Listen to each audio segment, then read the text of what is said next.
আজ ৩৮তম জন্মদিন ফুটবল কিংবদন্তি লিওনেল মেসির।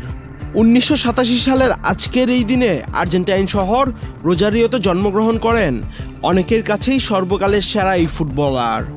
শৈশব থেকে ফুটবল প্রেমে মগ্ন মেসি পেশাদার ফুটবলের যাত্রা শুরু করেন মাত্র ১৬ বছর বয়সে। সেই ১৬ বছর বয়স থেকে শুরু, আজ ৩৮-এ পা দিলেন মেসি।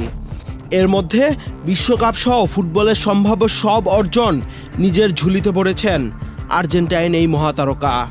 মেসি একমাত্র খেলোয়াড় হিসেবে ফিফা ওয়ার্ল্ড কাপে ২ বার জিতেছেন গোল্ডেন বল। ইতিহাসের একমাত্র খেলোয়াড় হিসেবে জিতেছেন ৮টি ব্যালন ডিওর। নিকটতম প্রতিদ্বন্দ্বী ক্রিস্টিয়ানো রোনালদো জিতেছেন ৫টি। সংখ্যায় মেসি তার চেয়ে ৩টি বেশি ব্যালন ডিওর জিতেছেন। লিওনেল মেসির ৩৮তম জন্মদিনে জয় নিয়ে মাঠ ছাড়তে পারল না ইন্টার মায়ামি। এলএমই সার্টিফাইড বিশ্বসেরা কপারে তৈরি ওয়ালটন কেবলস, যা আপনার স্থাপনাকে রাখবে সব সময় নিরাপদ। উল্টো ক্লাব বিশ্বকাপে গ্রুপ পর্বের শেষ ম্যাচে মায়ামির বিপক্ষে ঘুরে দাঁড়ানোর এক অসাধারণ গল্প লিখল ব্রাজিলিয়ান ক্লাব পালমেইরাস। ম্যাচের ৭৯ মিনিট পর্যন্ত মায়ামির আলেন্দে ও লুইস সুয়ারেজের গোলে ২-০ ব্যবধানে পিছিয়ে ছিল পালমেইরাস, কিন্তু হাল না ছেড়ে লড়াই চালিয়ে যাওয়ার ফল শেষ পর্যন্ত তারা পেয়েছে। ৮০ ও ৮৭ মিনিটে ২ গোল পরিশোধ করে শেষ পর্যন্ত ২-২ গোলে ম্যাচ ড্র করে ব্রাজিলিয়ান ক্লাবটি।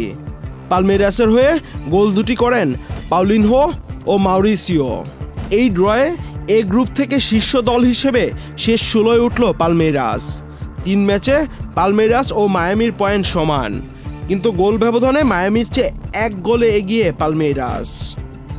এই গ্রুপের অন্য ম্যাচে রুদ্ধশ্বাস এক লড়াই উপহার দিয়েছে পোর্তো ও আল আহলি।